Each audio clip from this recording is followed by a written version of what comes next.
let us start this lecture with a thought process that greatest accomplishment is not in never falling, but in rising again after you fall. And if you look at in the last few lectures, we had discussed about both the laminar and turbulent premix flame. Today we will be starting a new topic, that is a diffusion flame. And if you look at some of the examples I have given, because the candle flame which is I have shown here and which is quite common, and then beside this the droplet combustion or the under normal gravity I have shown, and this picture was basically taken in my lab. And jet diffusion flame, it can be both laminar and turbulent kind of thing, and this is again taken from in my own lab. So, if you look at the diffusion flame is very important because of fact that all natural flames are diffusion in nature, right. That in other words, all the flames whatever nature has produced are basically the diffusion flame. Otherwise, if it could have nature could have produced the premix flame, it could have been catastrophic, because the fuel and oxidizer are mixed and then combustion will take place, and any carelessness will lead to the explosion, right. So, therefore, nature has not really thought about the premixing the fuel and oxidizer. So, in the diffusion flame, basically the fuel and oxidizer remain unmixed up to the flame surface. That is the beauty of the diffusion flame. But however, it is having problem. You can see that the flame here in the candle flame, you can see that it is basically the yellow in color, right, and it is unlike the premix flame where the flames are blue in color, right. And similarly, for the droplet combustion and jet diffusion flame, you can see the yellow in color. A question might be arising why it is this color is there, and another question might be coming to your mind, how does the fuel oxidizer get mixed, right, what is the mechanism, right. As you know very well that the mixing is governed by the two things, one is your molecular mixing, right, other is your turbulent mixing, right. But in case of laminar flame, generally the diffusion is being controlled or being governed by the molecular diffusivity, right.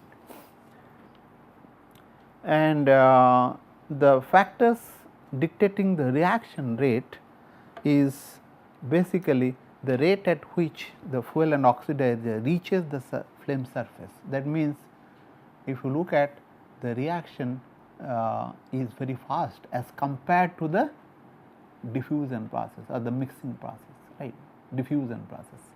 As a result, this kind of combustion is known as diffusion control. That means, diffusion flames are basically diffusion control, whereas the premix flame is kinetically controlled. That means, it is controlled by the reaction rate. In other words, the diffusion flame basically the reaction rate will be very fast as compared to the mixing time, right. So, therefore, it is a diffusion control or diffusion limited, you can say. And examples of the diffusion flames, you know, the forest fire, right. Forest fire of course is very catastrophic and the problematic, and of course we are having very less number of forests or the forest area is shrinking. So, therefore, we are not facing that much of problem, but however we are facing the problem of environment degradation. So, the other one of course candle flame, and then liquid fuel combustion, which is very important because of fact that for your transportation system and any other things we use the liquid fuel for the combustion, unlike the gaseous fuel, right, because gaseous fuel is difficult to transport. And also the another important thing is that the gaseous fuel is limited in terms of releasing the energy per unit volume, and whereas the liquid fuel one can go for a higher combustion density or the heat release due to combustion per unit volume.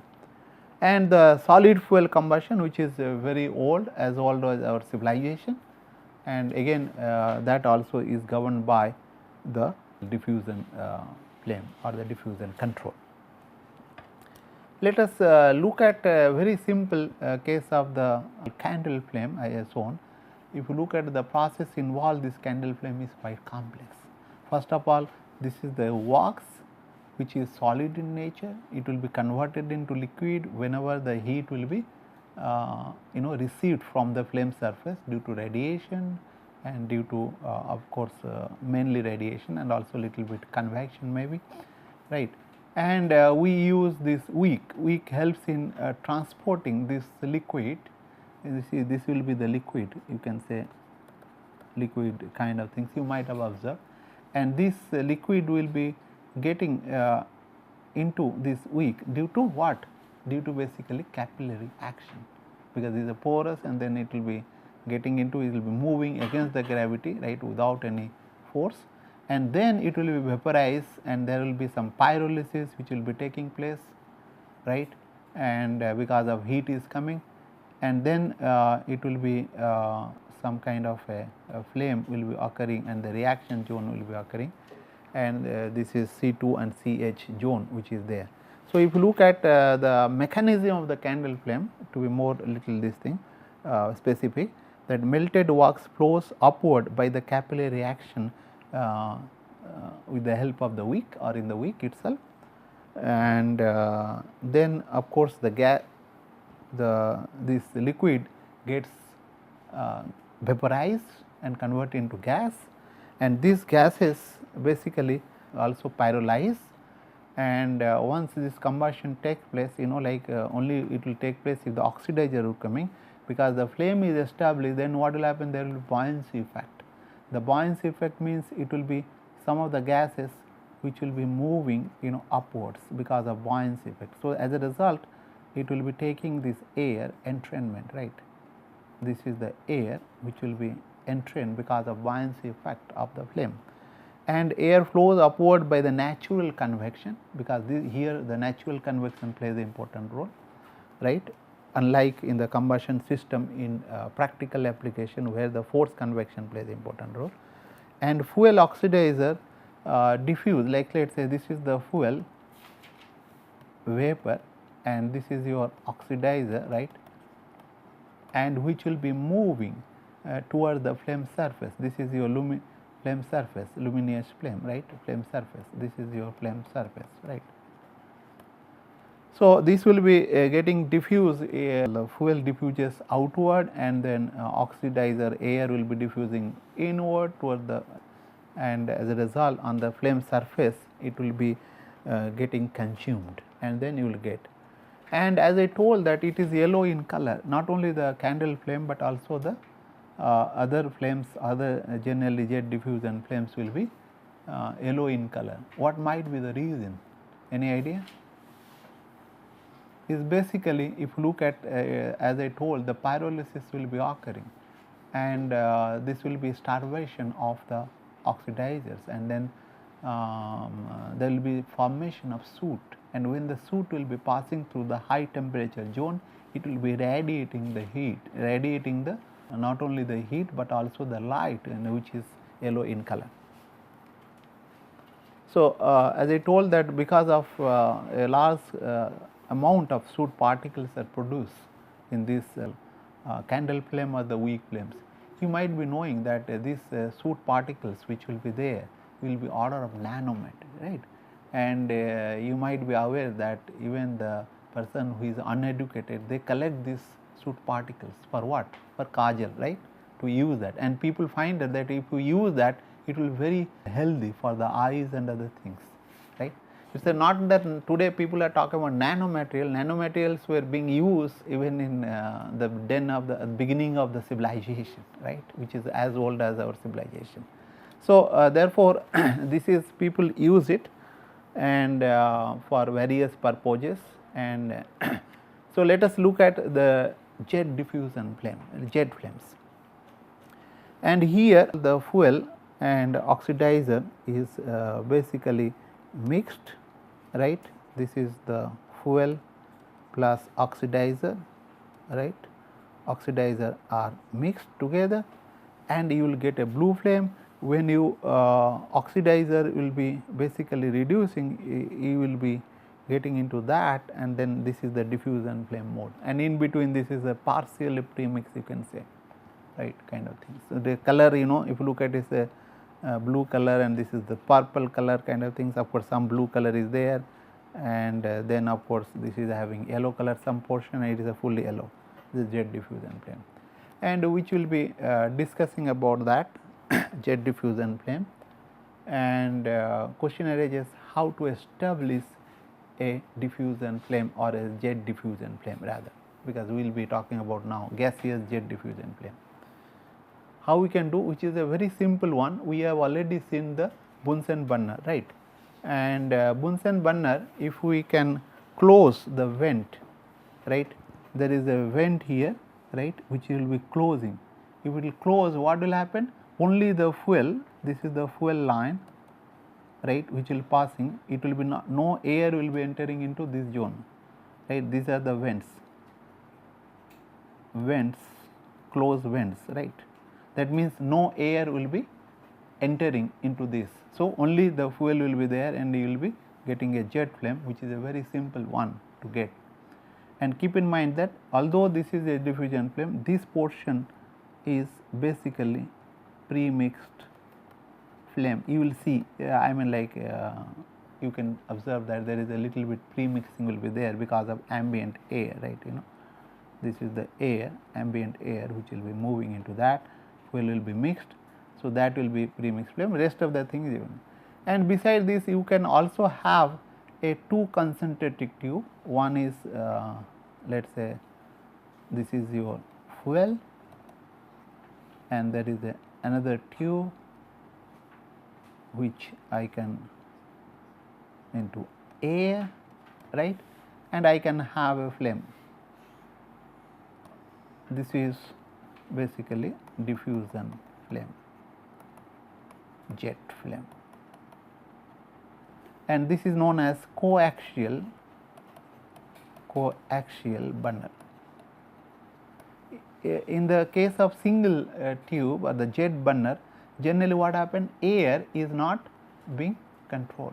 You do not have a control over the air, because the jet fuel jet which will be issued from this tube will be dictating how much air entrainment will be taking, because the air will be entering into this zone, right. This is air entrainment, and that will be decided by the jet velocity, whereas here it is not only the jet velocity of the fuel, but also the air can dictate the flame shape and size, right. There, this is known as coaxial burner or two concentric. Of course, there are several varieties one can think of, and keep in mind that this gaseous jet flame is being very much used in furnace and other places, and although it is a quite sooty in nature, right, and it is very much essential, particularly whenever you are heating the metal in a furnace and other thing. Why it is so? Any idea? I need to produce more soot. If you look at gas turbine applications or the IC engines or other things where the soot is a deadly thing, that means soot should be avoided. But in the case of a furnace and where the metal heating and other things are to be carried out, there the soot is essential. Why? Because I think you are not getting, because the soot will help to enhance the heat transfer to the metal, because what you need, the heat has to transfer to the metal quickly in case of a furnace or a processing furnace, right. Are you not getting? Because soot will be there, so that it will radiate that, and radiation is a is a very high, the temperature power to the 4 it will go, and whatever temperature it will be, metal will see, and then it will be melted very easily, or the whatever annealing process, whatever the processes involved, it can be carried out easily. That is the reason why the jet diffusion flame, particularly sooty jet diffusion flames, are preferred. The physical description of a jet, let us look at it, and if you look at here, this is the fuel, is a tube having 2r or the diameter d, and when this having certain velocity, let us say v ch4, this velocity, right, kind of things which is moving, right. What will happen? Of course, depend on the whether you are using a tube. If it is using a tube, it should be long enough such that the fully developed flow is attained. Otherwise, you can use a nozzle where uniform velocity profile will be attained. Whatever it may be, then what will happen when it will give, then you will see that if I say this is the center line is the z direction, that is, and the r is this thing, and of course, I am not consider the effect on the azimuthal directions, right, it will be same. Now, what will happen when the flow is taking place, then it will be trying to entrain some air here, right, is not it? And why it will be entraining? Because it is having momentum, right, this is having the these are ambient air, right, these are ambient quiescent air, right. So, it is a almost still air. So, when it is moving at certain velocities, it will be having certain momentum, and this momentum will be utilized to entrain some amount of air to this flow. It is like similar to your leader, right, in a country or in your institute, who will be driving the rest of the people with his own ideas, not through the power, okay, right. So, having momentum to drive. So, that and keep in mind that when it is doing, you will find that interestingly you will find that this velocity will be not changing, although there is an entrainment in this region, that is a potential core. That means, if I look at the center line till that point, the velocity will be remaining same. Let us say if it is at the inlet, it is 10 meter per second, just for the example, then that 10 meter per second will be remaining along with this direction till these kind of things in the blue color, whatever I have shown in potential. That means, potential zone or the core zone is not affected by the entrainment, okay, that is not affected by the entrainment. But however, once it potential, the velocity profile will be changing, right. I mean, of course, here if you look at, if I draw a velocity profile here, so it will be remain same, and then after that it will be reducing, right. This is the velocity profile what I am drawing, right. It will be reducing, I mean it will go. I will just show you in maybe velocity profile, that is better. So, let us say this is the velocity profile, uniform profile when r is particular, of course, the t is infinity, and you can consider, and this is the considering the A cross section I am talking about. Then what will happen to the methane? Methane will be 1, I am like in mass fraction will be 1, because only methane in this region, am I right? So, whereas the oxidizer will be in this region, right. Of course, this it could have been the same location, I have given some gaps as to make it difference, otherwise it will be same, right. Now, this region between the flame, this is the flame, this is known as mixing region, mixing region. What is that? These are the mixing region, right, mixing region which will be taking place. And if I now look at this velocity profile, temperature profile, mass fraction profile BB, I will get like this. That means, this one, if you look at, this is the maximum velocity whatever it will be having, right, and it will be decreasing, and temperature of course is here, temperature here is a smaller one, and then peak at this point will be peak along with r. Keep in mind that this is r direction, right. And similarly, what will happen? The mass fraction of methane will be 1 at the center line at r is equal to 0, and it will be becomes 0 at flame surface, and this is your flame surface.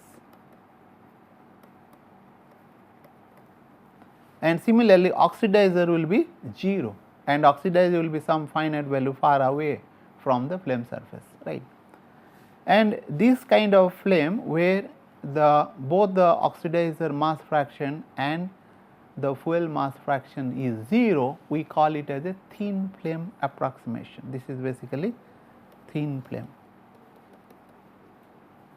will occur only when YCH4 will be 0, Y oxidizer will be 0 at flame surface. This will be occurring at flame surface. But is it really possible? Actually, in reality it is not, right. So, therefore, there will be some kind of oxidized fuel which will be coming over here, there will be some crossover here, and this will be having a certain finite, and this is your flame thickness, right.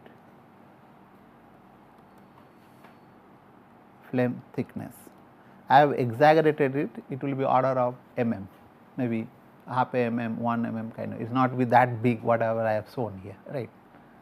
Are you getting? But however, we will be looking at this thin flame approximation. Now, let us look at the all these profiles at this location CC. You will get that Vz has been changed, Vz is being reduced from here to there as it going. Of course, there will be two effect will be there. One is the buoyancy effect because it is hot. However, because of mixing it will be reduced, peak temperature will be occurring at the center, R is equal to 0, this is 0, right, and after that it reduces, that is the peak temperature whatever you will be getting at the center, whereas here the temperature is occurring at this point and this point, all this point will be peak temperature, because at the flame surface temperature will be peak. Similarly, you will get that this is oxidizer is here, and there is no fuel, fuel is being burnt out, and oxidizer of course will be something getting into that, and that of course the carbon dioxide will be maximum here, and then it will be minimum as it goes toward that, because flame is located here. So, therefore, carbon dioxide or the product will be the maximum here. And keep in mind that if I want to say that what is the flame height, which I have told, this is basically flame height, and this HF how we will have to define, that is the one question might be coming into my mind, and this HF plays a very important role because of fact that it is one of the properties that govern the characteristics of a jet diffusion flame. It is similar to that laminar burning velocity in case of premix flame. We have seen that laminar burning velocity is coming in all other places, like your blow off and then your quenching distance, your flame thickness, minimum ignition, everywhere laminar burning velocity is coming into picture. So, similarly, the flame length or flame height or the flame length whatever we call like is very important for the jet diffusion flame, and we will be looking at this aspect in little detail. And so, with this I will stop over. In the next lecture we will be basically discussing about how to derive a phenomenological analysis, how to derive a relationship for flame length using phenomenological analysis. Okay, thank you very much.